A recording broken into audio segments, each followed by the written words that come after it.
Welcome, everybody, to FMA Talk Live. I'm your host, Datu Tim. This is my wonderful co-host. Peachy Ty, welcome. How is everyone doing? So, let me see. A lot of things going on. We're a little off because we were doing a show last night. We were guests on a show last night. And that was a little off because the host was in a different time zone when he's normally not. So he thought we were starting at 8 p.m. his time, which would have been 10 p.m. our time, which really wasn't going to fly well. No. And I think it, unfortunately, I think the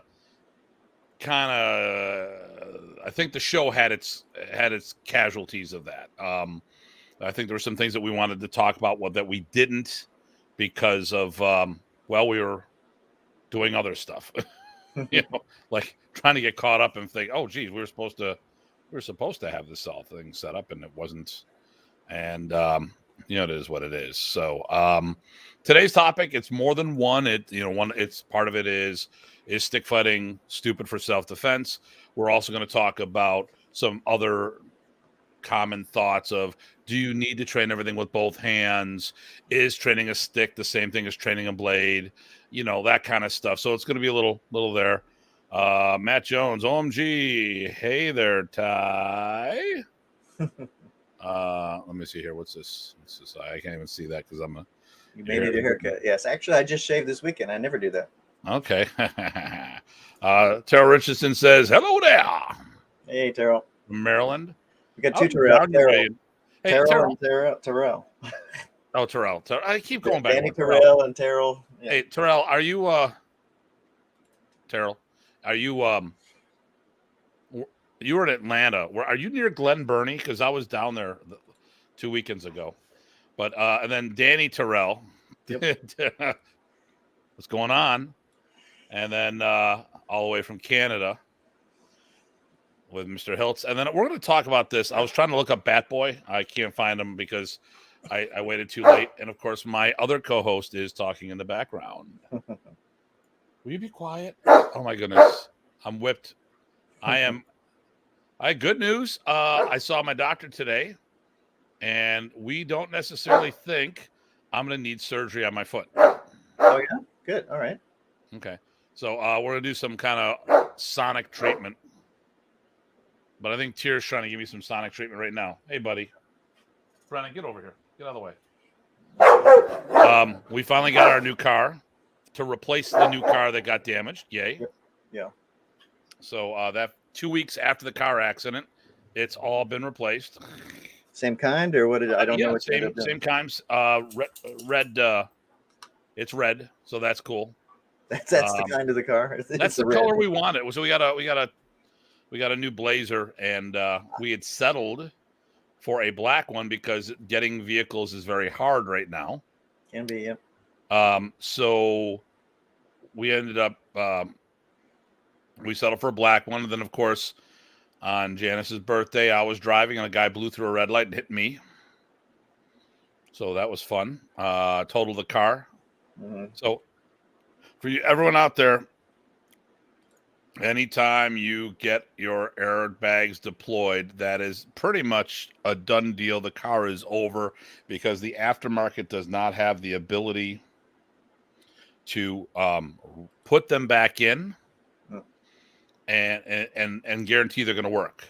So yeah, so I have a heel spur and plantar fasciitis, and I have a bone fragment broke off the spur. I've been on steroids and a few. You go, I'm so large because I am on steroids. Yeah. Not those kind. No, the wrong kind of steroids. Damn. Okay. I was hoping they have muscles finally, but so I went through all that.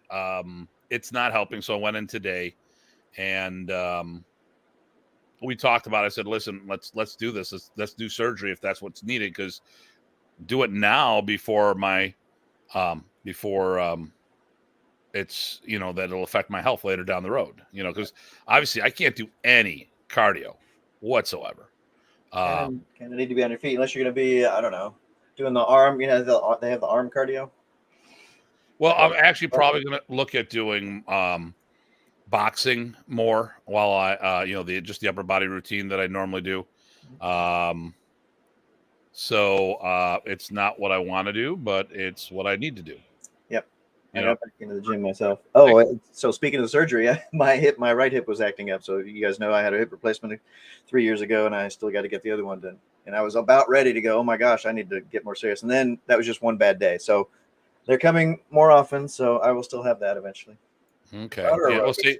And listen, guys, I was listening. It was that Swedish guy, the karate nerd. Oh yeah, I like him. Yeah. Although he needs to talk to us, not some of the people he's talking to. Yeah, Jesse Enkamp, right? Yeah, and he was talking to Bill Wallace, a good friend of ours. I've taught with Bill for years. Ty actually got recommendations from Bill on what to do with his hip surgery and all this other stuff. So we talked to him quite a bit. We're going to be teaching, all three of us will be teaching together in April in New Hampshire, which we need to get the host on for the show. Yes, right. We did last time too, so this would be perfect. Yes, we did. And I think we need to get the invasion back together for this too. Yeah, it would be a good one to have a prep and a post one if we have time. Yeah. And we've got a new member as well.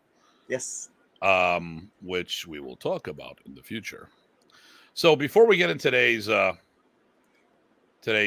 show, I want to talk a little about last night's show. I think, like I said, there's some things I wanted to get into, but I didn't want to get into.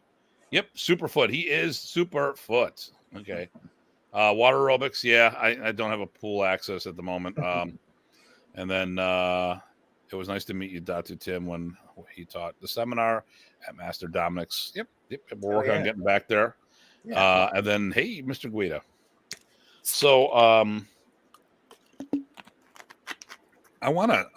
think we should do a part. I see we've done some shows. I've done some shows that Ty wasn't part of. That I did the Datu series, the Datu's Corner series before it became FMA Talk. Mm-hmm. I did a lot of solo stuff, and I'd like to readdress a lot of those topics because they were good topics. But I think in my opinion, with the two of us on there, we have a much more diversity when it comes to talking about stuff. And good evening from Canada, Maria. Hey, Maria, I'm going to be up the Cambridge on Saturday. And then May de Leon. Nice. From Philippines, yeah. Magandang umaga. Magandang umaga. So, but I would like to talk about a few things there. And one of which I wanted, I think that we got some good dialogue things. I want to do a show about how we got the word out back in the day and the challenges we had, because I think a lot of places, a lot of people. So one of the topics that came up, last night was part 2. And we talked about during part 1, Chris Chu and I were talking back and forth on some things. And he goes, Remy used to say stuff, which Chris didn't know Remy. So it really wasn't his place to say anything along those natures. He could always say, my father told me that Remy used to and that would be fine. But to say you knew things, it's another story. But he goes, this guy allegedly was the East Coast rep, and he didn't know who my father was. How could that be? And we talked about that and things that we brought back in the day. Well, first of all, there was no internet, at least not to us mortals, where, the computer god Tye Botting had all this access because college and all the other, and he's in that line of business. So, but the first cell phone with internet wasn't made until 2001. Facebook was 2004 or 5, and that was just for the college kids. YouTube was 2005. Instagram 2010. And back in the day, Ty and I would talk about it all the time. We would run to the outlet. Well, maybe not run, but we'd go to the outlet, whoever would sell martial art magazines. And for me, it was a grocery store. And others it would be like Barnes and Nobles if there was a bookstore nearby.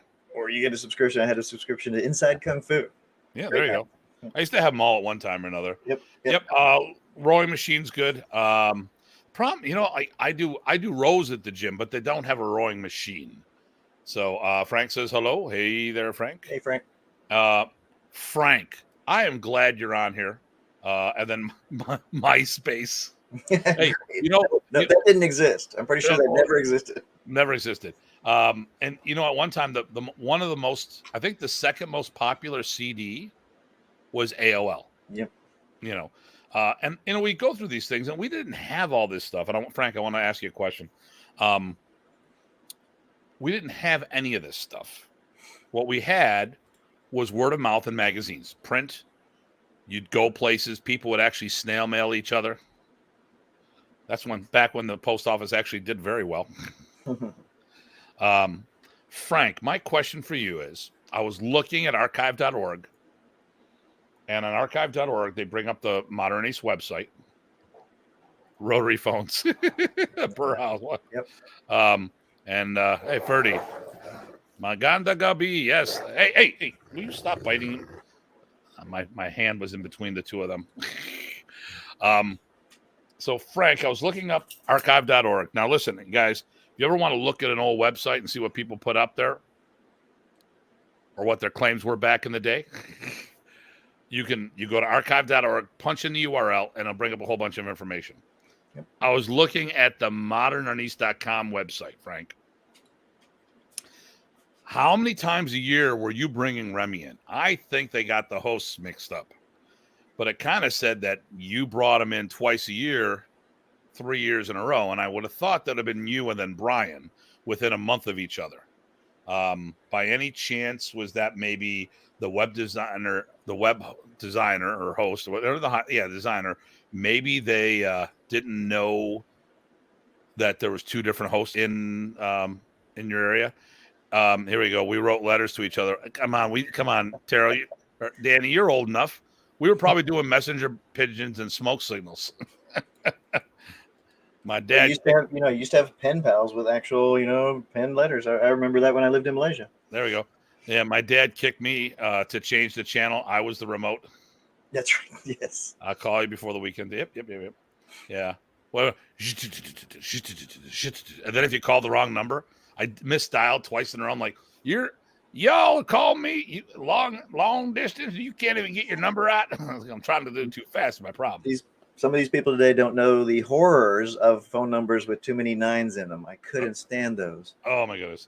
So, and these are a lot of facts. When you consider those generation of martial artists back then who were doing seminars. I mean, I was doing very well with my seminars, but Remy was the freaking master at that shit. Oh, sup, TNT. Hey, listen, Renee, I saw your post, but I wasn't last night, when you said hi, Jensen, Tim. Unfortunately, I wasn't in mission control to bring that up there. So I feel disappointed that your witty repartee was not part of the show. And then here we go. How's it from Homer? All right. Woo, information publication was a great resource. Yeah. Absolutely. All right. Most years I brought him in once, or some twice. Okay. Tony Severi brought him in a couple times. I don't remember Brian bringing him in. I brought him in 10 times. So, wow. You know what I'm going to do? Okay, Brian, I'm not trying to put you. My dogs are going crazy. I'm not trying to put you on the spot. But what I'm doing is I'm trying to document all of Remy's seminars just as a nice database. I've had a lot of them down. I've actually got an old things, Black Belt magazine and stuff. But I started going over archive.org on that. And then I had a feeling they would hurt. I had feelings they would be hurt. Okay. Nice. Okay.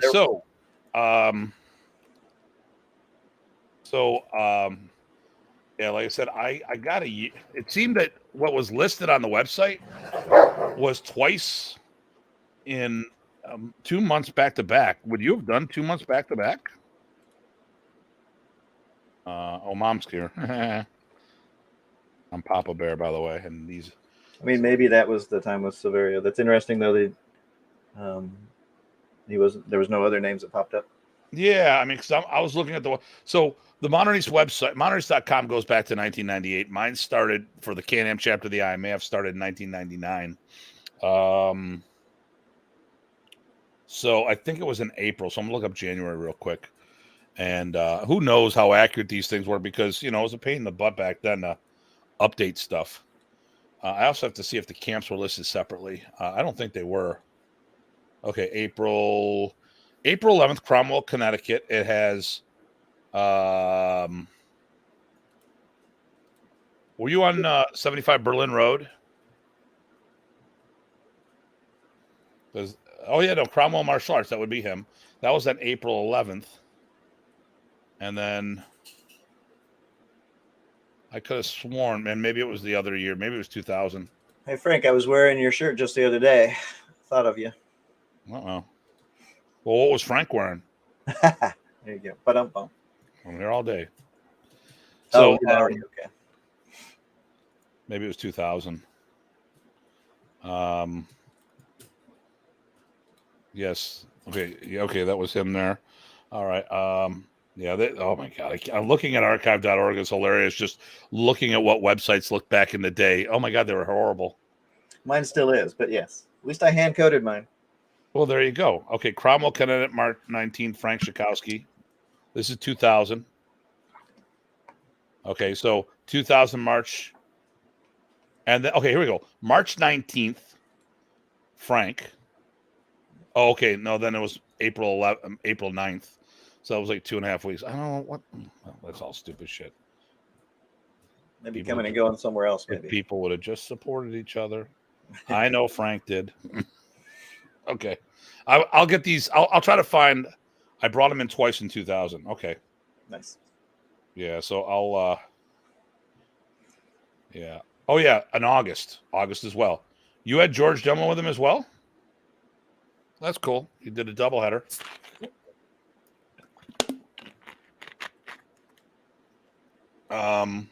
Yeah. Okay. So, what I would like to do is address. Okay. Good. Cool, Frank. So yes, he brought him in twice, and yes, there we go. Okay. So what I want to do is I do want to talk about the future of the art. Not tonight, of course. I want to talk to you about that first because I want to pop some things on. I think because we had two different shows going on, I think there was a way to combine it, but unfortunately there was no. It was dysfunction or I think it was broken because of the stuff we dealt with in with the time differences and all that other stuff, not realizing we were still doing the thing. Okay, and once with Wally J. All right, so here we go. What we got here? Can you get that one? Because my glasses sure. D-Man from Ottawa. I'm not sure who that is, but I probably might have been on my thing. So, good day from Ottawa, Canada. Thanks, Ty, for indirectly introducing me to Blintwalk during Ty's online COVID seminar. Tom Sithideth introduced Blintwalk and invited whoever wants to join. So you've been training with him for 3 years online. That's awesome. Nice. Very cool. Yeah, that was I think that was right after COVID, and I did that first. What do you call it? My FMA spring thing, but online, and then we had a lot of folks. Was that the one I was in? Yeah. Okay. Yeah. Speaking of which, April 9th, 8th, 9th? 8th, Saturday, the 8th. Saturday. So it's Holy Saturday. Holy Saturday. All day. Saturday, Batman. You're doing the spring fling. Yep. It's a donation for food, because he's going to be barbecue. He's going to be doing the Chef Boyardee thing. Yeah. Usually people are pretty good about that. I recoup the food and the rental costs, and we're good to go. Yeah. So, I mean, in essence, it's a free event. You're just donating towards the facility and food. And if everyone kicks in $10, it goes a long way. Easy peasy. So I've been there several times. It's a great event. I highly recommend it. Family fun. Mm-hmm. And familyhood. And no egos, surprisingly enough, even than when I was there. It's in a field, so it's big enough. The cool thing, a lot of times we go around the room when we're there, like, hi, my name's Tim. I teach modern arnis. Boom. Yep. Actually, the last one I was at. So what do you want to go by? I said, just put Tim Hartman. And then I go, no, do the Mighty Wizard Tim because of Monty Python. Unfortunately, there's a few people that are kind of in that clan area down there, and we just figured that people might not get the joke. Mighty, Grand, whatever. Yeah, let's Grand, Poobah, Grand, Supreme, Dragon. I don't want people with all in. Dressed all in white's cool. Not if there's a hood involved. No. Dexter James, one of our Marshall brothers. Okay, hello, Datu Tim and Punong Guro. Let me see here. Yes, it was the first after COVID. Okay, good. Oh, that's right. Yeah, because we had Badger, we had Sabrina. Yep. Yeah. And Daryl can't wait. This is cool. Hey, Darren, awesome. All right, so Darren. Guru. Oh, Matt Jones. What's we got here from Matt? So FMA with what teaches? I teach FMA, but yes, my other stuff sneaks in, but I'll tell you where it comes from. And so if you want to do that, that's cool. If you don't, you got the core. So I do want to have and Jamie Seabrook. All right, I'll see you Saturday up in Canada. Oh, wow. Yes, I'm going to Canada.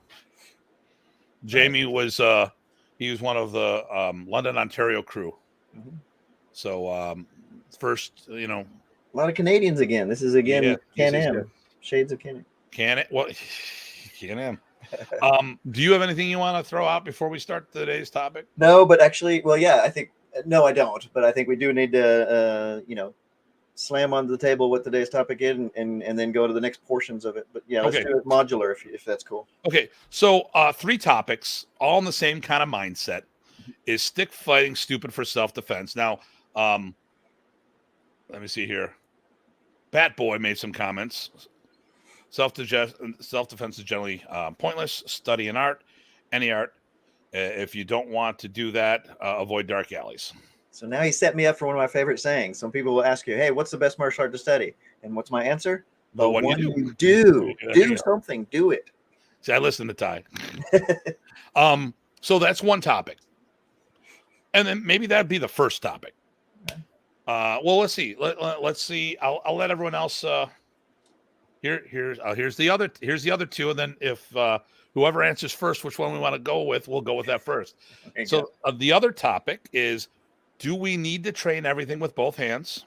Was that pretty much phrased properly? Something like that, yeah. Or do we need to train to be ambidextrous? Which is a little more specific, yeah. Okay, and then the third topic is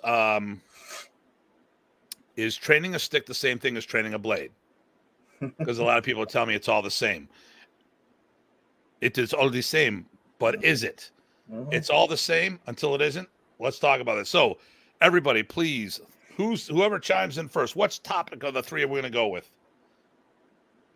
Watch, it'll be radio silence. So I was going to say we can play the what was it? What's that theme? It goes do do do do do do do. Hold on, Craig says hello from Canada. Oh, so see more Canadianians. All right, can I do this? Can I do this in time? Audio. You know the clip I'm talking about? Oh, well, no, the thing here is I do have ability to do stuff like that.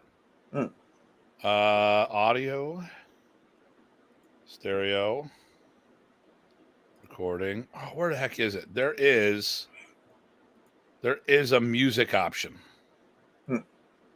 And now I can't find the dang thing. Oh, wait a minute. Maybe it's here. Oh, here we go.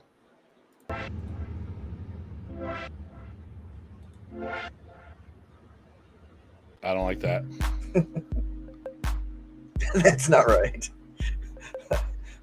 Wait, it would be if. Wait a minute. It could be. Hold on. Change the lighting. Stop it! You beat me to it. That's exactly what. Let's see. I think what we need for this. Okay. I think what we want for this is purple. Hey, yeah. There you go. Get down with your bad self. Or we go with red. Okay. Yeah, I know that just doesn't work. I'll go back to my blue. Did anyone chime in while I'm playing with this? Somebody, Coach Danny says define self-defense. Matt Jones says no, it's not stupid. So it seems like the self-defense and the stupid thing might have at least people are chiming in on.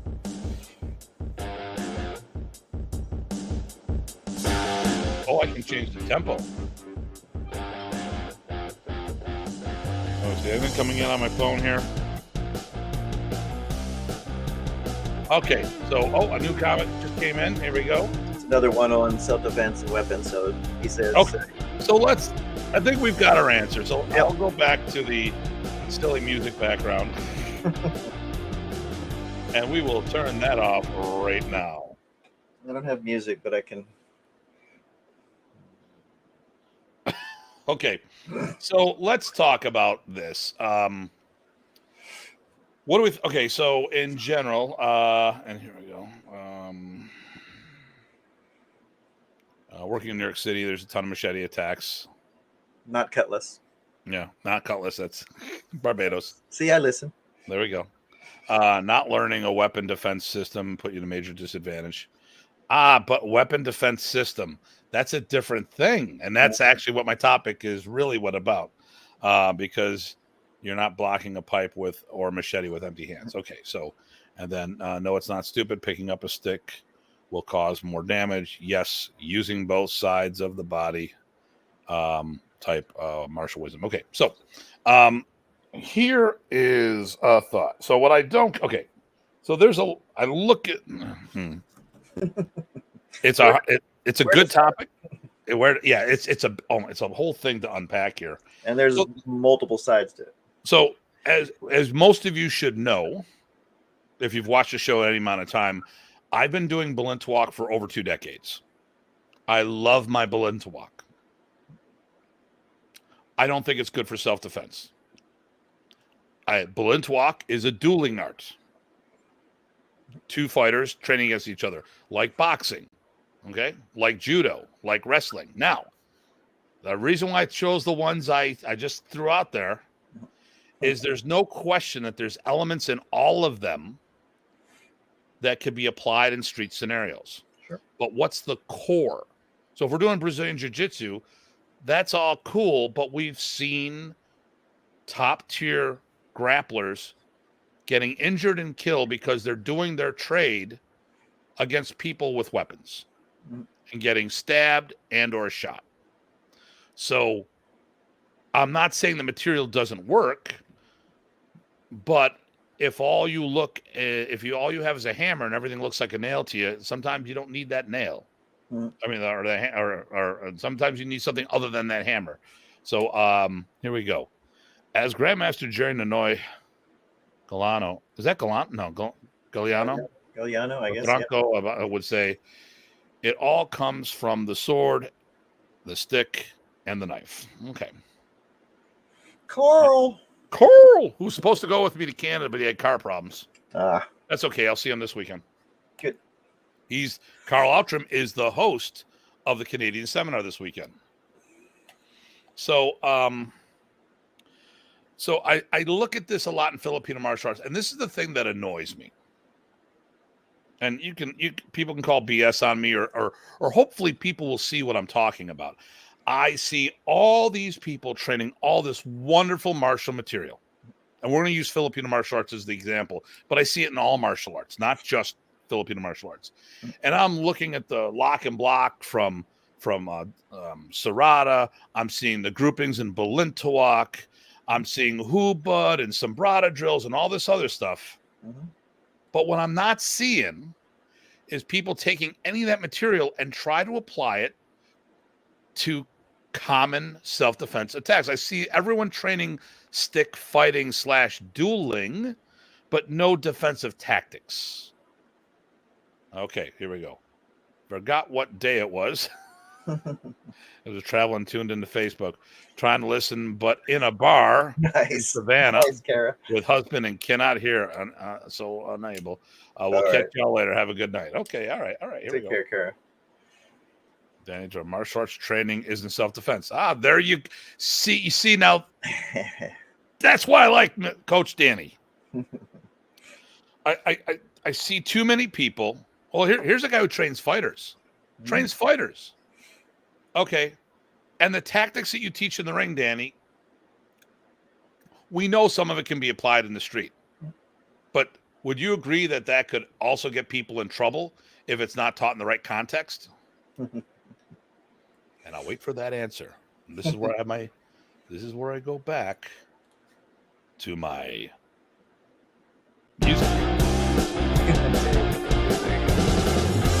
All right, okay, that's bad. So these are my thoughts. I mean, I see phenomenal material, but I don't see people teach. I see good content, but improper context. And look at that. Boom! Just what I was about to say. Context is everything, and people don't ever check in the mail, Danny. Thanks for reading the script. That's right. But context is everything. People don't sweat the details of how the context matters, and it kills us, not just in this, but in every aspect of whatever your job is. Every martial art. Your life, your family. Context is key.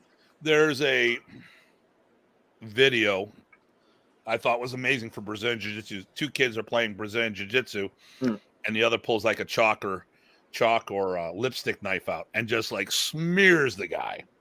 Mm-hmm. I guess that didn't work too well. You guess? You think? Well, but his other comment was fair too. What do you mean by self-defense? And I actually think that most times people are assuming they're on the same page when they ask that question, and they're not. No. So there's a bunch of places, and then I'll even talk about another side of things, which we haven't got to yet. Well, I like talking about, let's use striking arts. A good friend of ours and his top student, Bill Wallace and Terry Dow. Superfoot systems are about fighting in a ring, dueling. If you hang out with the Kempo karate guys, they can fight, but their gear is to teach how to do self-defense.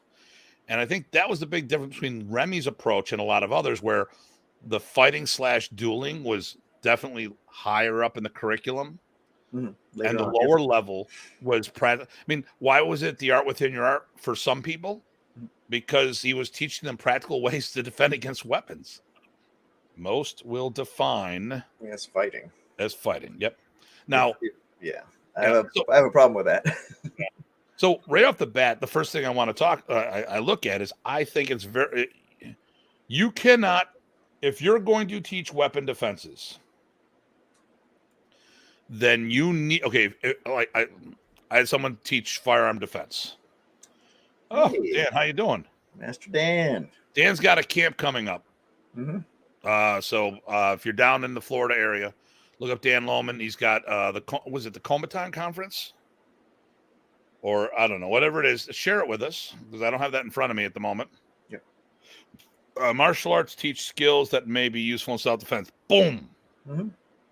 So what I love with my Filipino. So I've been shooting since I was a kid. I would never teach firearm self-defense to anybody, defensive tactics, gun disarms, or whatever, unless we went out shooting on a range first. Okay. Boom. Yes, March 10th to 12th. Awesome. All right. Okay. Oh, and is Renee sending me interesting stuff? Okay. Okay. I'm going to share this one. Thank you, Renee. Thank you. I think this is awesome. I got to get to okay, there it is. Boom. Right. Never confuse sport with reality. Yep. We don't need to see the face, but we do see the boxer getting stabbed.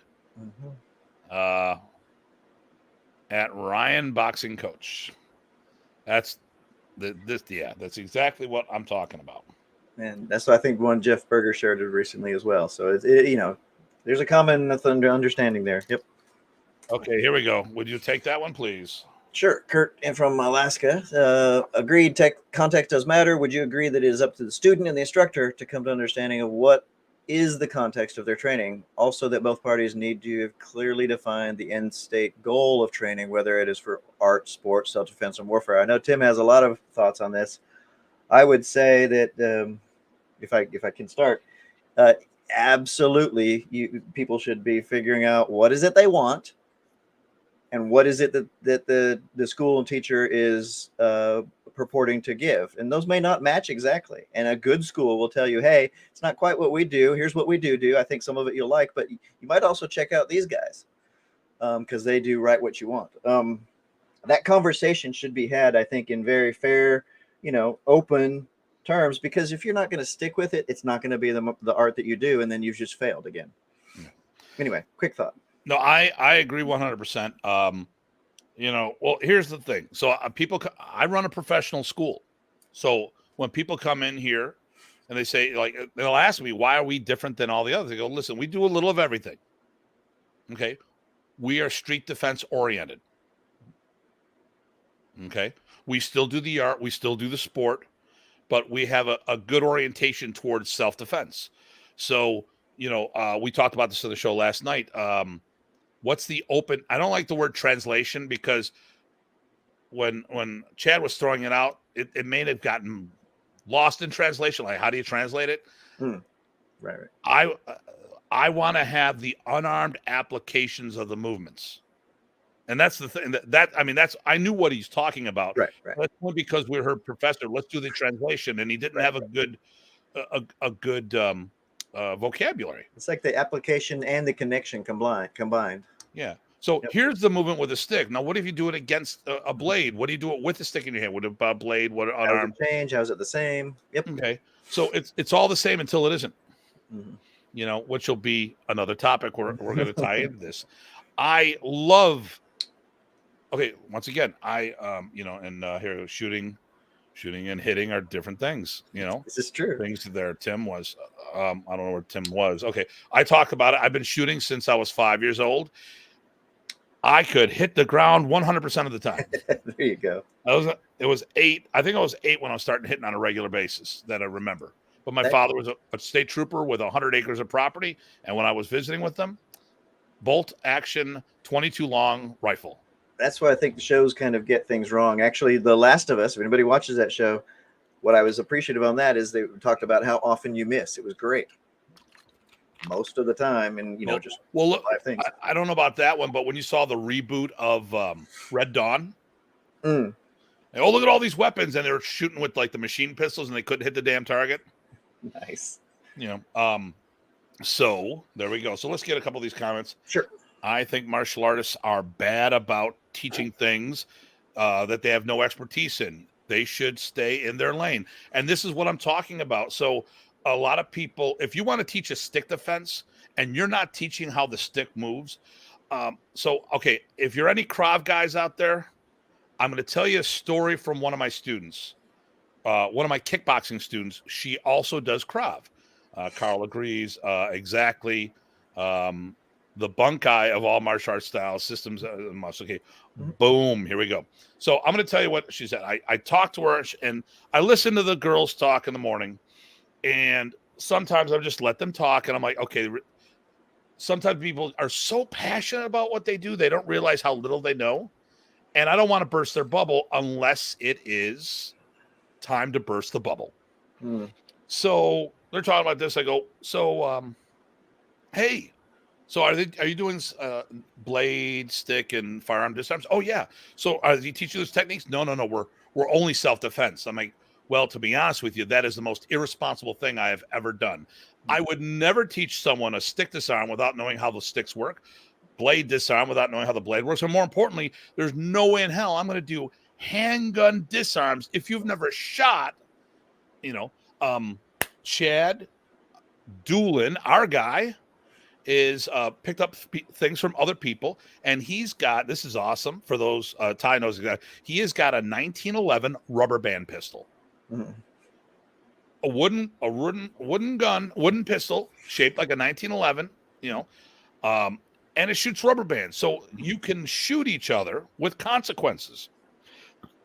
At least I've done stuff with airsoft, and people say, "Oh, I can do this," and they'll say, "Well, how would you disarm if this was a gun?" I go, "I'll show you, but then I'm going to show you the bad thing." So what I did is I did the disarm. It was actually using one of the Crusaders or stuff like that. And then in the back, I've got airsoft pistols as well as face masks from paintball and stuff. So I put it on there. Everyone lined up. I got everyone, here are your goggles. Go here. All right, now, you let me know. Okay, I'll say now, and then you can go anytime you want. And everybody started with their hands down. By the time they got their hands up, they got shot in the head. Okay, so they understood really quickly. Now I didn't make it a shooting class because there were some teens there, and it's not my place to teach teens firearm stuff. Now we have had courses.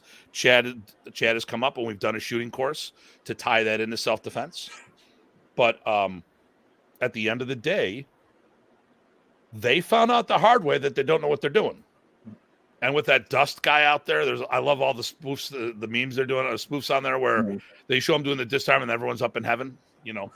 If you are going to teach someone a defense, okay, what do we do in martial arts? First, you learn to punch and kick, and then you learn the defenses against said punch and kick. Well, if you're going to do weapon self-defense, then you should teach the offensive. So that's where I think it's great that Filipino martial arts desensitizes you to some extent with the weapons. But unfortunately, if you're going there to learn self-defense and all you're teaching is grouping, sombrada, hubad, and senwalis, how much are you helping your students or are you hurting your students? I would say there's very little carryover, but I will say that. So this touches into the other side of things. What I was going to say about using a stick to train self-defense or any other aspect of martial arts that might pop up that you might use is the other side of it. So not only do we present reasonable attacks that you might have to defend against, but also in a strange situation, improvised weapons are a thing. People will grab the nearest thing and try to hit you with it. So now they have a thing in their hand that you trained with that they're trying to hit you with. And you start knowing where targeting is, where focus is, where people's thought processes go when they have something in their hand to go to you. So you get it from a familiarity side, even if you're not, maybe if you're not going to grab a stick or have one walking around, it doesn't matter. You still learned how it works so that then you can maybe move a little better. The only thing I'm concerned, then we'll catch up with some of these comments. Sure. Is the problem is with Filipino martial artists, we have a tendency in thinking this is okay. Right. I will just cut the person. One of our guests, we didn't have that topic with them, but I heard, oh, well, I'll just carry a knife. Yeah, I carry a flashlight. This is my improvised weapon. My knife is a tool. This is my everyday carry. Here we go, everybody. See that right there? There's my everyday carry. Right here. I have these because I sign things with my own pen. I hate using other people's pens because they usually suck. And I have my flashlight because font has gotten smaller and lighting has gotten worse. It's not that I need glasses. I just look good in them. So, for me, it's the bad eyes. Okay, I'm going to go. Well, yeah, it's definitely, when it comes to reading, my eyes are a little jacked up. But the thing here is, why are we grabbing for weapons for every situation? Right. You know, we shouldn't need to have a weapon. And actually, the last group of people that need to carry a weapon are Filipino martial artists, because anything we touch can be utilized. Give it to the karate people. They need it. They don't know how to defend themselves. You were just looking for an excuse to use your training. That's why you had that weapon. Yeah. Taekwondo people, give them two. No. No, Taekwondo is great. It's the Taekwondo. Those are the guys you got to worry about. Right. So let's catch up on a few. Yeah, we have to catch up on a few. I like the inputs here. Let me go here. Romeo Bravo. Hey, let's do this one. That one, yeah. Did we do that one? Okay. No, we didn't do that one yet. I'll click on them and then you read them. Okay, so Romeo Bravo. A lot of teachers have never been in the shit, and some people have been there, aren't good teachers. Absolutely, bro. There you go. And great show. Thank you. Dan, I'm a redneck. We'd have to up the ante on that gun. Right. That's not a gun. This is a gun. To truly defend, from Kurt in Alaska, truly defend, you have to know how to attack. Absolutely. Yeah. Thank you. Airsoft is great for training. Oh, absolutely. Cowboy fast draw rack slow simunition. Oh, ouch. Yes. Yeah. We use the Amerex, the T4Es. So this, I don't have one with me. It's in school. So it's a great system. So they got a Glock alike, just like a Glock. I got a Walther PPQ. It acts completely like a regular pistol. It shoots chalk, paint, and rubber rounds, and we use that at the Virginia Academy when Sheepdog goes down there. Mm-hmm. Here we go. Frank Musto. I only teach gun techniques to my students after a year of getting their license. I assume that's a gun. Okay. Right, yeah, good. So they've got familiarity, they got control. They got their legs, sea legs. And there you go, Master Parsons. Master Rich, how you doing, sir? Hey, buddy, we finally got the card today. Thank you for helping out with that. Oh, nice. The Rich Master Parsons is very experienced in the automotive field and helped us get some good direction. Thank you, sir. Everything worked out perfectly. Training. So Renee, training adrenal state is a great tool. I've learned more from gatherings than from spar days at clubs. That pressure. Yeah, I get you. Mm-hmm. Terrell, skill development is an important element for training, but it alone is a waste of time for self-defense, right? Because it's in a vacuum. What? And the S hits the fan, and you're like, what? There you go. You're dead. Dan Lohman, I hate Lowell, I hate the comments of "That's why I carry a gun" from everyone. Yes. Still got to deploy it. Somebody's going to get up in your face and post against you, and you're going to shoot them. I don't think so. Kurt from Alaska again. Knife defense. Do you train how to draw the blade in a defense situation? Moreover, do you train drawing the stick from conceal position? It depends on where you conceal it. I love Paolo's when he was pulling out the brawn, and his walnuts fell to the ground. Yep. You know, and here's what I want to go off a little. Everyone's been like cosplaying John Wick lately online. They're doing the covert draw under the shirt, and actually it's been the last couple of years. Right. My mindset was real simple. You go for the draw, and then they're like dueling doing this. I've seen people let's quick draw each other. Oh, and then I'm like, I go, okay, we can do that. And I would never go for my knife. I'd go for theirs. I'd go for their arm. I'd be bridging the gap. I mean, why, they got to go for their weapon. I could just go for them. And while they do it, most people have a really bad position on their structure of their arm. So it's great to pin against them. Okay. So here we go. Did I do this one? Oh, I got that one. Here's the next one. Dan Lohman, I agree with this. I purposely don't carry often. I tell people if I need a weapon, I'll take theirs. Right? They brought it to the fight. Thank you, sir. And boom, perfect segue to a Remyism. Mm-hmm. Your stick is my stick. All right. Thank you for bringing my stick. Or when he got mugged in the elevator. You know that story. Okay, here. So Remy goes down. Long story short as possible, and he always tells a little bit extra of the story as you went down. So it's just started. The crook he took a knife out and take my wallet. So I take his knife and point it back at him. But then he goes at the end, finally gets the point. Well, he goes, "Give me your wallet." "No, give me yours."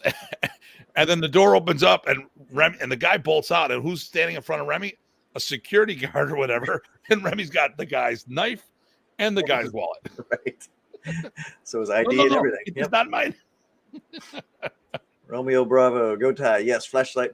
Pro gun guys, I'm going to shoot the guy with no training. Pro knife guys, I'm going to stab the guy, but don't carry a weapon. Me, thank you for the weapon, and now I use it and get pissed like the third monkey on Noah's Ark and it's raining. Yes. Nice. I like that. Color commentary right in there. Dude, he fits in very well with Renee. Renee, you're going to have to up your game. Here we got another good guy coming up here in a minute. So, all right. So Romeo again, I got threatened by Facebook from a gun knife guy's comment. Wow, I don't know what to tell you. Yeah. Yep. Facebook. Okay. Yay. You guys are welcome. What you do? Watch it on YouTube so you can say whatever you want. There you go. Thank you. You're welcome. Okay, here we go. Romeo Bravo. I shot against a cowboy fast draw guy and won. We missed. I got first hit. Oh, he missed. I got first hit. Okay, yeah, he drew faster, but he missed. I got it. Yep. Here's a good one. A person we haven't heard from a while. Oh, wow, Tom Carnes. Been a while. How you doing, sir? For the Army, they had guns, grenades, but the hand-to-hand knife defense and such as smaller weapons. They did not have, with both weapons, stick and empty hand, they now had a total combat skill, right? The whole package of all the familiarity in the situations. Mm-hmm. Yep. So I think, let's wrap this topic up. Sure. I think everybody's on the same page. You're welcome. Yeah, so Renee, you better step up because Romeo's our new favorite guy. Wait a minute, you know who we need here? It's time for pizza. Pizza's going to show up pretty soon. These three would be the unholy trinity giving me shit. So let's tie this part of the topic up. I think from weapon familiarity, Filipino martial arts is one of the best things to study. But if people are coming to you for self-defense and you are not training realistic scenarios, right, bridging that gap, you are jeopardizing your student safety. Mm-hmm. That's my opinion. I'm allowed my opinion. And you're not doing real combat because you're not. I've had too many people tell me they're sending warriors to my tournaments. Like, really? They served? Phenomenal. Nope, none of them served. But we have this false sense of ideal what a warrior is. I'm like, warriors are soldiers that go to war. I'm a fighter. I'm not a warrior. Well, I have a whole rant about that, about the difference between sparring, fighting, contests, posturing, self-defense, war, assassination. All of these things are some sort of combat, but they're so different context again. All right, so Kurt has another comment. Yeah, I was actually looking at a. Let's see. Okay, you look at that. I'm looking at a different post there. Kurt from Alaska again. Unfortunately for the MACP, most units didn't have time to train combatives as part of their training cycles because of mandatory PowerPoint training. Well, that works really well, right? You're getting attacked, and you say, "Hold on a second, I've got a PowerPoint you need to watch." Well, wait a minute. When we taught at the academy, we had to do a PowerPoint as well, Ty. Yep, fortunately, Chad was around for that portion. Chad did well. He's good at that. I mean, the connection he makes for everybody. It helps that he, from that field. He gets it over with, does the quota, and then we're on. Yep. So, listen, if your students, some arts are not, listen, I think many of the Filipino martial arts as a whole has the potential, but people are not teaching the elements for how to protect themselves in realistic scenarios. And how do you figure out a realistic scenario? Sit down and talk about it. Hey, what if the guy pulls up this? Like, when was the last time, if all you ever practice with is a light hunk or a tan, I think you're doing the art, and the art can help you. But so I had Dr. G come over, Bono Grandmaster. Mm-hmm. He's swinging padded sticks at us. I'm like, yeah, what's this going to be like? Almost broke my freaking wrist. Right. Because I had thin rattan. Now all of a sudden, inside of Remy's group, I had some of the thickest sticks out there, 1.25 inches to 1.5 inches, because I could block with it. I also had to change my block. I had to reinforce with my wrist. And then I was like, all right. Then we started I'd have axe handles and baseball bats and stuff of that nature around my school. And my favorite stick now is an axe handle I got from Orlando Eskrima. So I go back and forth. Matter of fact, on the test that I sat in on, the Doce Pares test down in Glen Burnie, or at Kick Connection, I pulled out my axe handle and gave it to one of the guys attacking. They're doing self-defense. Really? Here, hold on. Here. Boom. Nice. Take that. Nice. There you go. Danny's on a roll today. Oh, man, rattan, and those who carry rattan in their vehicles as protection. Yes. There we go. Well, hey, listen, when was the last time you saw a hunk of rattan at Lowe's or Home Depot? I like the tire thumpers. You get at truck stops. So when people talk about stuff, if you're not, once again, if you want to listen, there's martial art, there's martial sport, there's martial combat. I've got no problem with any or all. I do all three. Mm-hmm. But when I'm doing one, I make sure we understand, oh, guys, now what would this, okay, now we did a technique flow. Okay, it's a flow, which makes it a what, everybody? It's a drill. So what do drills build? They build skills. Okay, so we're all on that same page that what we're doing at the moment is about skill development, not about practical application. And Renee is stepping up. So axe handle, yes. Here we go. And I haven't seen this yet. Renee, I'm going to click on this and see. Read it? I'm going to have you read it because when I put my cursor on it, it blacked it all out. Okay. It's in the queue, ready to go, but I want to see if Renee has stepped up his game to meet with the others. All right, Renee. Hey, what about protecting yourself legally? Posting videos of you stabbing and killing won't help you if something actually happens. I love that one. No, wasn't what I was thinking it was going, but that's a phenomenal post. Thank you, Renee. Yep. Listen, at the end of the day, you have to. So when Dr. G would teach us, he goes, back in the day, you had to worry about the alphabet. ABC, CBS, NBC, CNN, Fox. You had to worry about all the networks. Now you got to worry about social media, SM.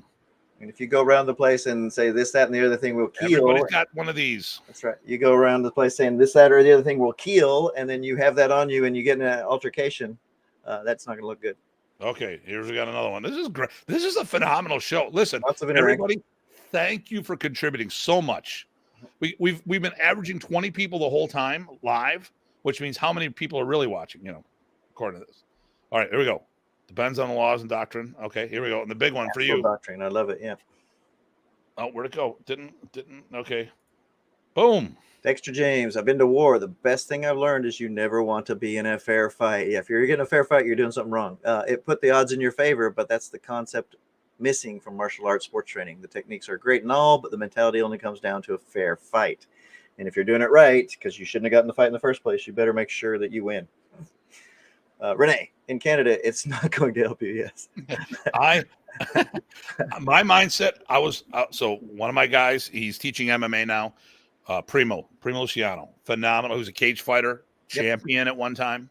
Yep. One of my black belts. We were rolling. He's not in my weight division. He's much smaller than me. He took me down.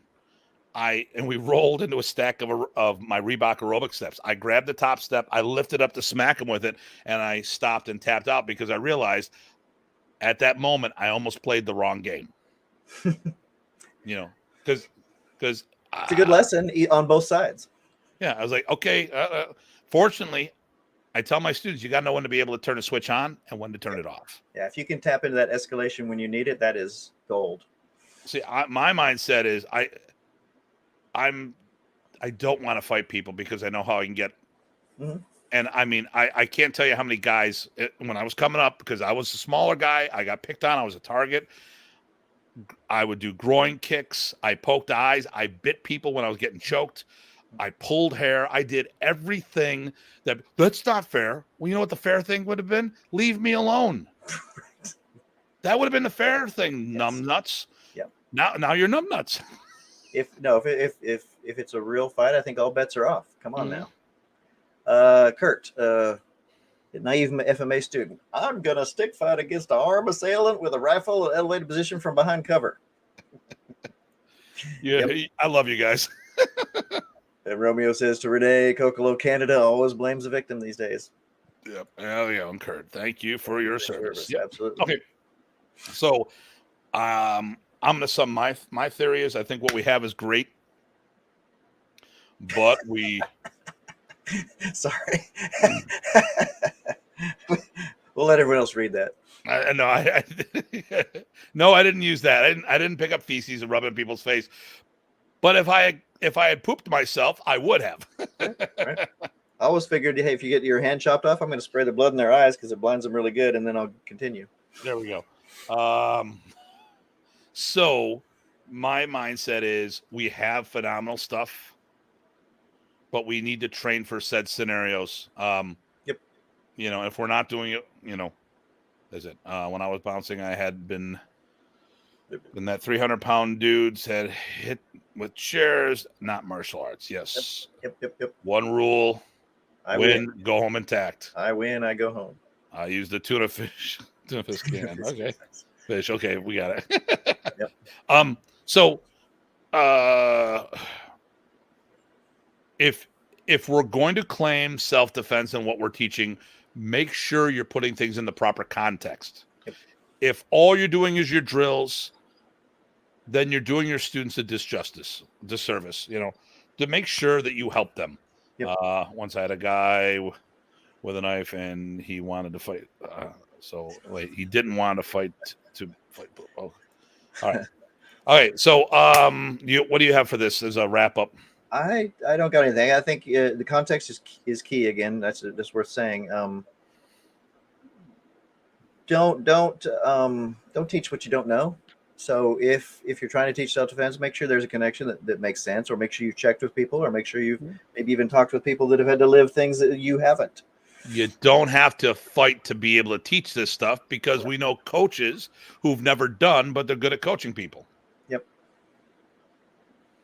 Steve Benko, wow, enjoyed the topic immensely. Thank you, gentlemen. My philosophy is defeat an animal. You must be good. I love over-escalating. Yes. There you go. I don't know who you're calling gentlemen, but yes. Hey, listen, yeah. If this was supposed to be even, we wouldn't be training. We're breaking the even already just by training. Maybe if we're doing training. It right. My mindset is that I have the advantage, which gives me the ability to walk away, unless I've been cornered and I don't have that, or I'm protecting people around me that cannot protect themselves. But I'm always looking for that door. Yep.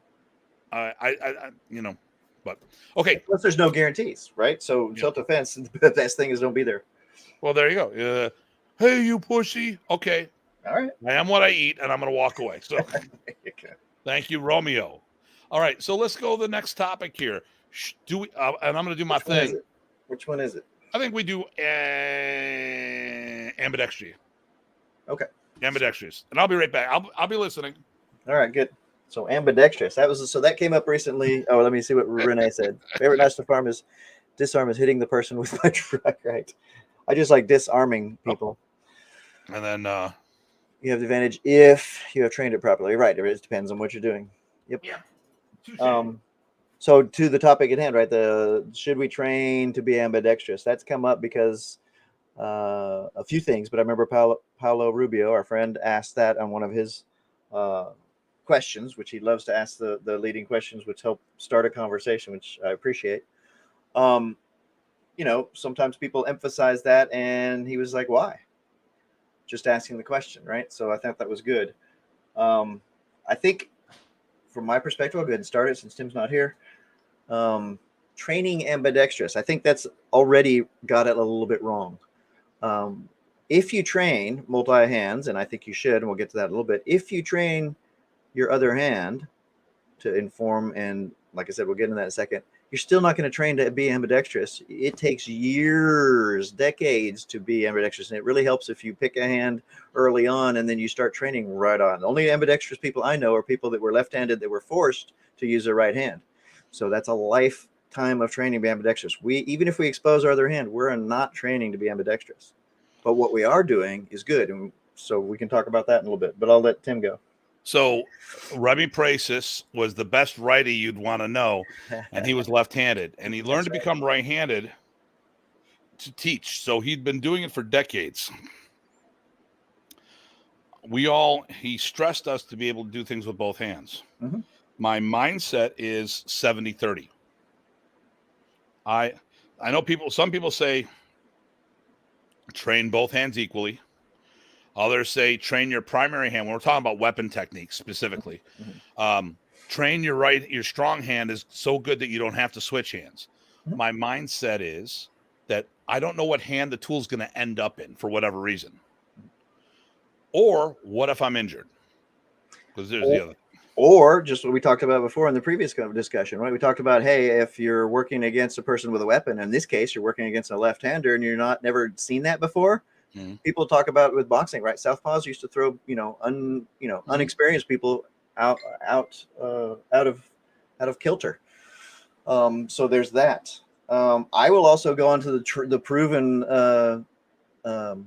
physiological effect of training an opposite side still improves, one, your mental connection through your musculature and your nerve firings, and as well as the other side. So I'm proof of that. When I had my biceps tendon reattached, I trained my left hand a lot and kept on lifting and all those kinds of good things. And that made the recovery so much faster. Mm-hmm. I didn't lose any strength. The transfer is real. And what's more, like I said, once you start thinking from different sides of your body and thinking through the problems and forcing your bad hand to do something at least once, even you're not going to get good at it, but understanding it from the I don't get it side, I think is very illustrative. My take. When we do Sinwalis, you got to remember when you're using your right hand, you're using your left hemisphere. We need to do things with both hands. Penn and Teller were part of a study where they talked about how much using juggling was stimulating both sides of the brain. From that point alone, I think the Sinwali drills and stuff we do are phenomenal, priceless. When I spar, I will switch from right hand to left, back and forth, because I like throwing my opponent off, because like Ty said, the southpaw. And I had some lefties that were so good that when they were on point, I had to go left hand. They said, stop doing that. What do you mean?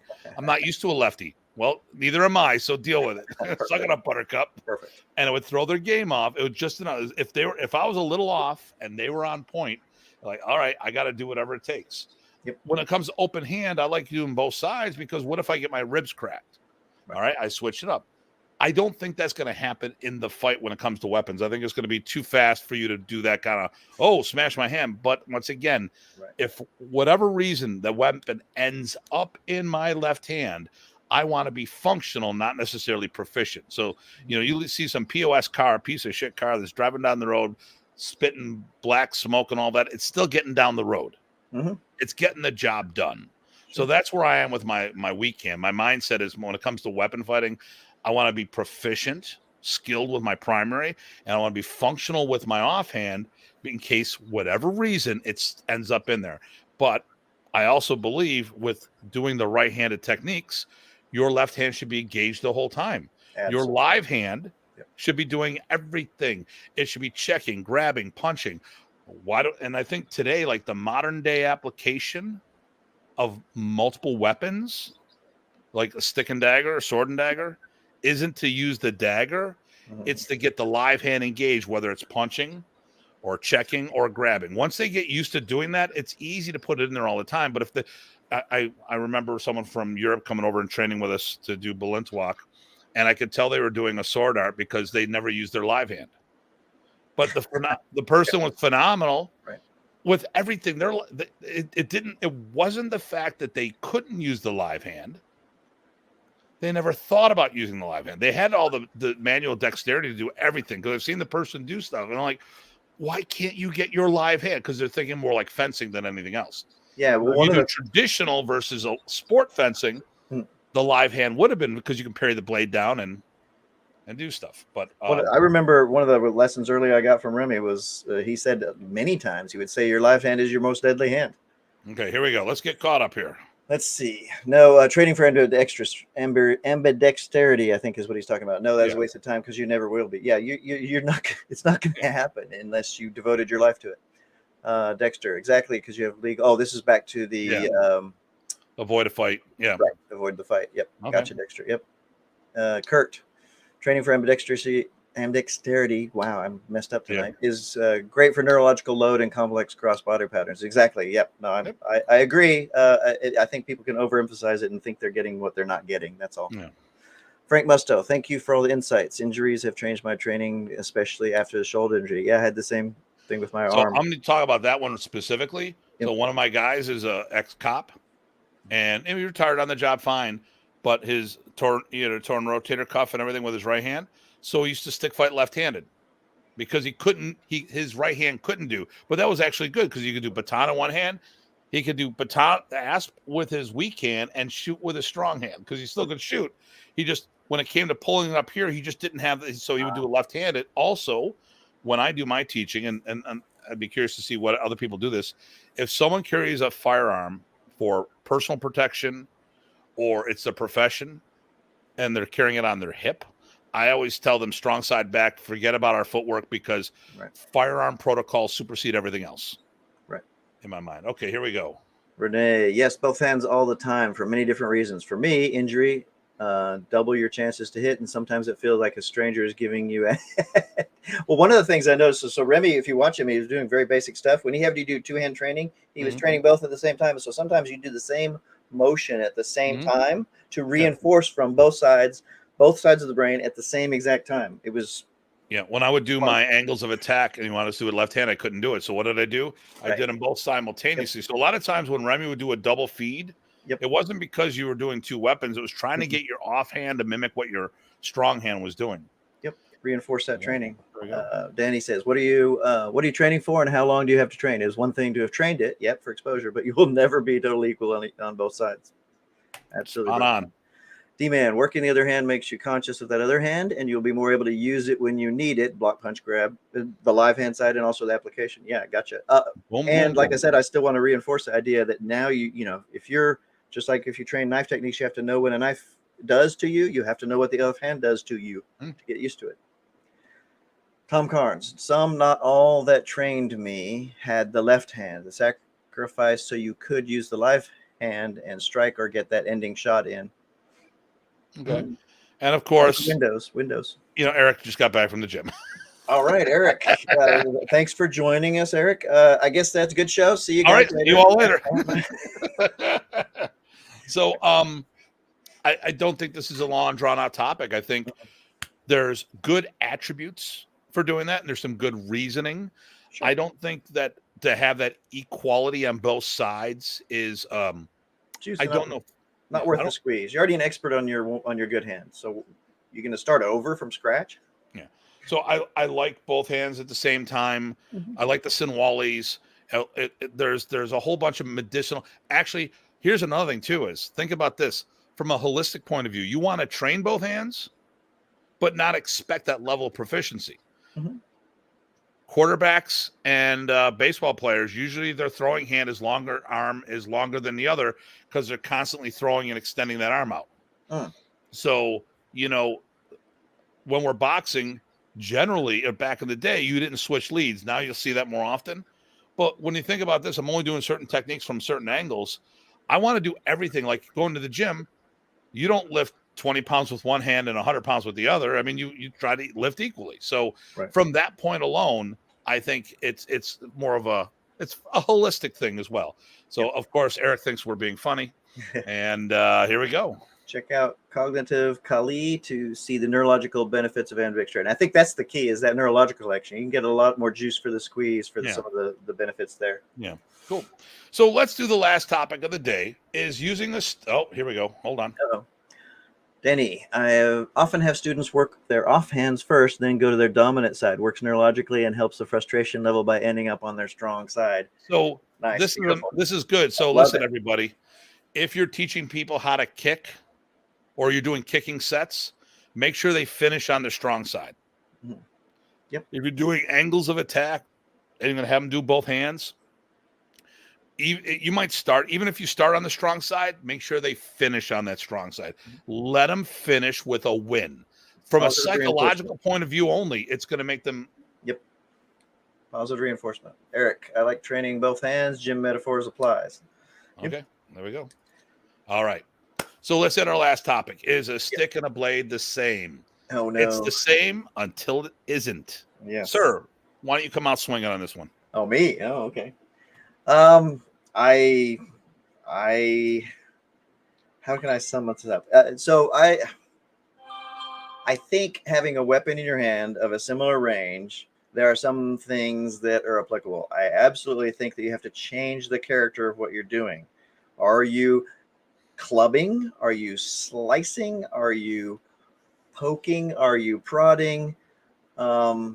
Totally changes how you move and what your follow throughs and the angles are and things like that. However, range might be somewhat comparable. It really depends. But in general, I would say no. However, the tools of the at hand that you're trying to teach or flow or start with are steps in directions that can overlap a little bit. I just think people overplay that they're the same. On the same side, I think they overplay that they're different. They really are. However, you can use, I think, some one for the other as a stand-in if you know what the context of that purpose is. So I'll caveat it that way. Okay. And then Tim's going to say, no, you're wrong, Ty. Just you're wrong, Ty. There you go. I'm used to that. That's why I got the PhD, so I can be wrong. There we go. No, seriously, actually, that's why you get them. Here's my mindset on this. You can definitely use a stick as a substitute for a blade for training, providing you pull the reps with the blade. So, so let's do this here. So Danny said no for whatever reason there, and then that was no. Are they the same? And Dean just landed. So hey, good to be back on the right coast, brother. Get off that left coast. Actually, it's more not quite the coast. Okay, so here's the problem.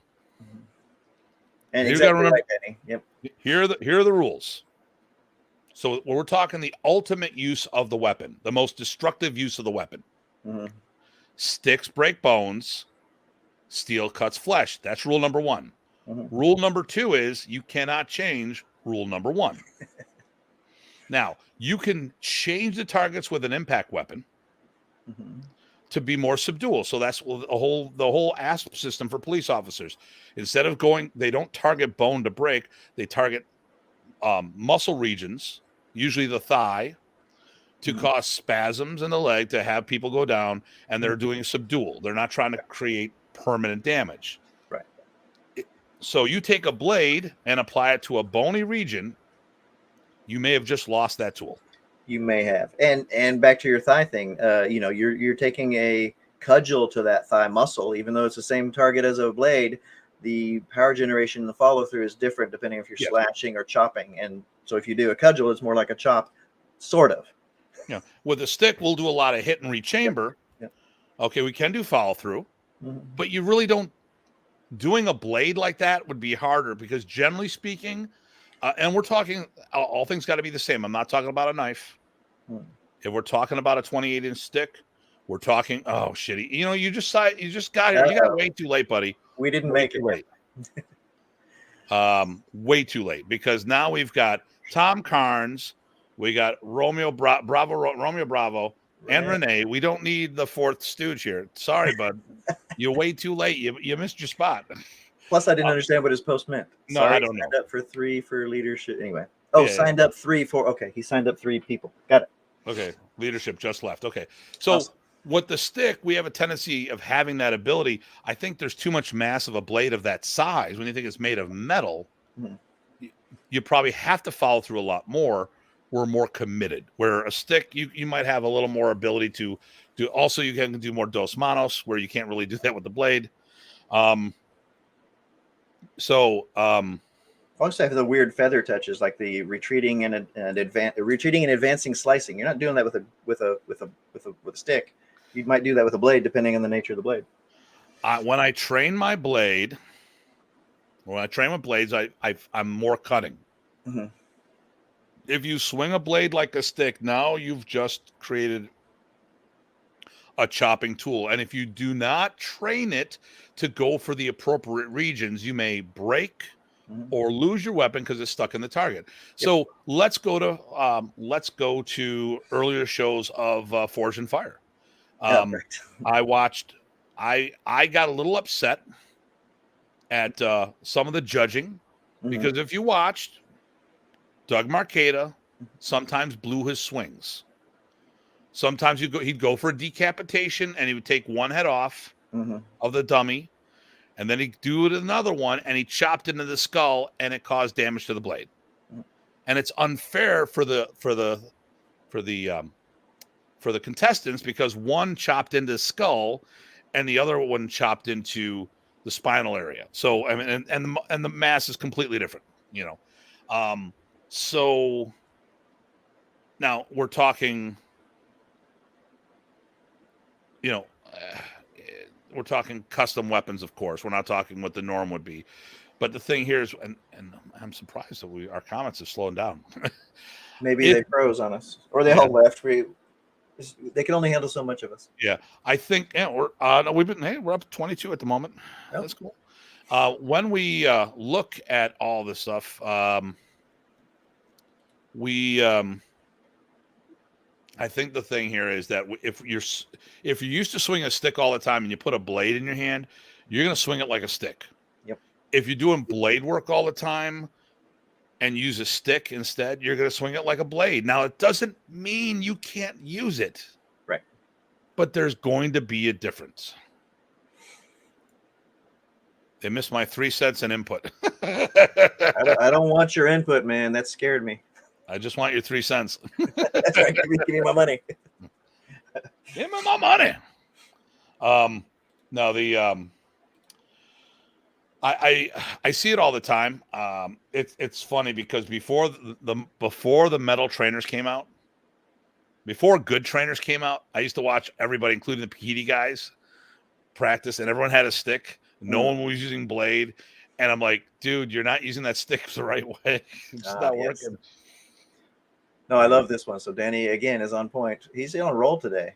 Point and edge awareness is a must. Edge weapons are usually heavier, and the mechanics of striking with an impact weapon is a bit different than a bladed weapon. Well, what we should have done is say, "Hey, Danny, join us." Yeah, I know we're wrapping up. So, did you get the Matt? Okay, you can get this one. So wrap up is stick fighting for self-defense the way. Wait, wrap up is stick fighting for self-defense the way. Oh, I see. It's not. That's 2 topics ago.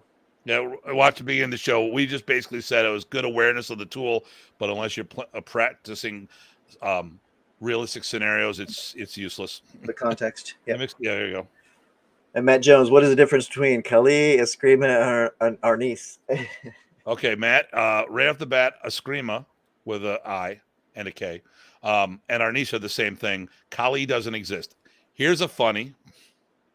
Doug Marqueta's brother, RJ, who's a friend of mine, taught a seminar recently, and he goes, "Hey, what's this Kali stuff?" And so Hartman, so you do Kali and Hartman does Arnis, and RJ goes, "No. Americans call it Kali. Everyone else calls it Arnis. Don't let them fool you." It was a marketing thing. Kali is not in the Filipino language, and we've checked that on multiple occasions, but they've adopted that term in their terminology. But really, it's just like all saying karate, but different. There you go. Yep, and Kali was the war And you god. have Kurt before that. I love this one. Kurt, again, from Alaska, also on a roll. Tools and targets determine application and usage. Imagine that. No, that's Yep. perfect. And spelling, the spelling. The spelling. Yeah. So, The spelling. That's what he's saying. The It's difference good, between it's good, man. exactly. Oh, there are different words with different letters, and yeah, Yeah, it's all good. It's all the same. It's all the same. nice one. Listen, it's just say well, I wouldn't say martial arts because Filipino martial arts has a lot more diversity than just being a weapon system. You have the Yao Yan, you have Sikran, you have Kuntao. You've got a whole bunch of open hand stuff in there as well. Unfortunately, the stick, I don't want to say it's unfortunate, but well, no, it is unfortunate. Sometimes the weaponized systems overshadow the diversity of that area. I mean, you think of when you think of say Korea, you think of Taekwondo, but there's plenty of other systems there. Right. Hapkido and stuff like that. Gumdo. I am the god of pizzas. A zip. That's it. That's the name of the gun. Okay. So yeah, if you tell people to do Filipino martial arts, the first thing you're going to do is you're going to think either you're doing stick, just that, only stick, nothing else, or you're doing a blade, only that, nothing else. It's unfortunate that lack of visibility. Yeah. So is what it is. Yeah, I think we kind of just nailed it right there. It seemed like everybody, all of us were pretty much on the same page. On We had point. 20, 30 people, and everybody was on similar points. And I love some of the things that people brought to the table. That was really nice. Amazing. Absolutely amazing show so far. Listen, I didn't say this before. Everybody, please, as always, subscribe to the channel, like the video, and share wherever you feel appropriate. It's another one of those unfortunate things. So a quote that he's gotten is, Rich, hey, for a stick guy, you really understand joint locks. But Rich, you get a lot of those quotes. Hey, for a big guy, you're very sensitive, et cetera, et cetera, et cetera. Did you guys get the freezing rain yet? I didn't get any. I got 3 inches of snow today. We got a couple flurries yesterday, but no sticking. Yeah, no, we had the ice storm last week where my car was encapsulated. Nice. That's right. Yep. Okay.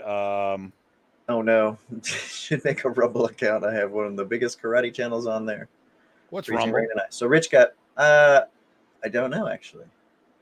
Rumble account. Oh, everybody should make a run on account. He's got the is that Bongino's thing or something like that? I can't remember. Freezing Rain and Ice. Okay, that's there. And then Frank Musfield. Thanks, gentlemen. It's great spending time with you. Got to go to bed. No, Frank, thanks for joining in. Thank you. Eric, our snow is gone. Rich, and I got picked on like Tim, but as the big guy. Yes, because it's smart to pick on the big guy. Rumble Video. Oh, okay. I still don't know what Rumble Video is. I don't know either. Yeah. Now I'm gonna have to Google it. Like Burgers King, Rumble, YouTube, McDonald's. Okay. So it's an alternate source. There's several out there I've been watching. Have been popping up, but I think this is one that has very little filters on it. And I'm pretty sure I've seen this before. But it also just doesn't have the. It's weird. I noticed when on the comments on the side, Matt Jones is always pop up like somehow after others pop up, but they're on top of them. I don't know how he does that. Yeah, I don't know either. It's weird. He goes, "Oops, sorry," but I had no reason to bring that one up. Yeah, I mean, you could drop this. I've seen this before. Okay. It's a new video channel. It looks a lot like YouTube. So you can find out who he is because all you got to do is find the biggest karate channel on there, and that's probably him or one of the biggest. Oh yeah. And he just said it. There you go. And Zach Harper says, "Hey, Datu and PG Ty." Thanks, Zach. Good to see you on here. I'll see you in a couple weeks as we do our Florida camp. Yes. I'm looking forward. Yeah, I was gonna crash you at Brock's, and then I just didn't. I couldn't get my act together. So I had a vibe that you were thinking about that. So I didn't do it just to keep you on your toes. That's okay. We filled the place. Brock's is a fun time. Yeah. Then we did went over curriculum. We did some spear work. Okay, here, let's get the count up here. Okay, we already did that. Did that one. Oh, there we go. Very informative show. Thank you, sir. All you had a great week too. Looking forward to it. Yep. Clear. Okay, so Canada is good. Clear. Okay. Danny, yeah, no, good time. And yeah, we should have. I was thinking, I don't know if he can. Can he pop on? He's popped on once before. We've had him on the show, but I could easily put him in like in a. Well, I mean, we're the end up now. We should have. Yeah, done we're ending as we. I mean, but I could easily say, don't be surprised. Okay. Remind us, Danny. It's a All right, date. so How's that? let's talk about this. What next week is going to be about? Next week, here we go. The Double Datu show. Mm-hmm.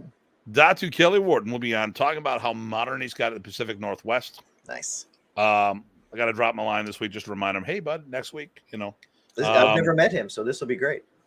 Yep, he is very outspoken. He'll fit right in. No, it'll be good. Yeah. Hey, we have some things in common too. Is he here with motorcycles and me being born in just a few miles away up in Anacortes, Washington? I'm really looking forward to it. Let's see. Yes. Let's see. Good time as usual. Thank you. Yep. Ohio, Double Datu Impact. Yep. Yeah. Yes, Zach. Yep. We'll be on next week. Okay. Monday at 8:30, right? Datu like Morgan. Datu. Okay, Morgan Mindy. Yeah, Nice. got it. Nice. Got it. We're old enough. But it is still 8:30, right? Next week. Yes, same time. Yeah, I talked to him already. So Datu Tim, Datu Kelly, and then some bald weirdo. Yeah. So, but we're the focal point is going to be about Northwest. Pacific Northwest, how we started doing it there. And the thing here is the camp started here on the East Coast. 1983, West Virginia, they did one. Then he moved up north. A group that split off from him did a camp the following year, and that's where people are a little confused on that. Looking forward to next episode, the Datus. Yes. There you go. Discussion, interesting topics. You're welcome. Yeah, thanks for joining us, D-Man. And then you can catch it later. Yep. 9:30. Yep. Yeah, we got what you're saying. All right. So that'll be next week's show. And then Guru Arrow is supposed to be on the week after is what we're shooting for. Okay, here we go. Where did Remy call home even though 45 weeks a year he was teaching? Yeah. He was a nomad. So Remy had kids up in Victoria. Yep. He also had property in Florida, and he liked going to North Carolina. Yep. But listen, everyone's got stories for how long Remy spent time with them, but he didn't do that permanently. So he spent months in Rocky's house with his family. He moved in with Remy's parents. I mean, Remy moved in with Rocky's parents, basically. So that was for 2 to 3 months. It wasn't all year round. It wasn't multiple years in a row. It was I want to say it's just a one-off. But then even on other years, right? He turned into a pumpkin. Was it January-ish and hung up his hat wherever he was? Yeah. So I mean, he's done that. He stayed for a month or two maybe down in Florida. Well, actually, if you look at the schedule, probably the most he stayed everywhere is about a month. Yeah. So January, you'd still teach seminars in December, and then January was his month off, and that was wherever. But when I hear all these stories about, Remy spent all this time and we saw him every day, he couldn't have. Look at his seminar schedule. And when he had free time, where would he go? I mean, when he was diagnosed, he had 2 kids, a 5-year-old and a 7-year-old. Do you really think he was looking to spend time with us? Or do you think when he had free time, he wanted to go hang out with his family? Yep.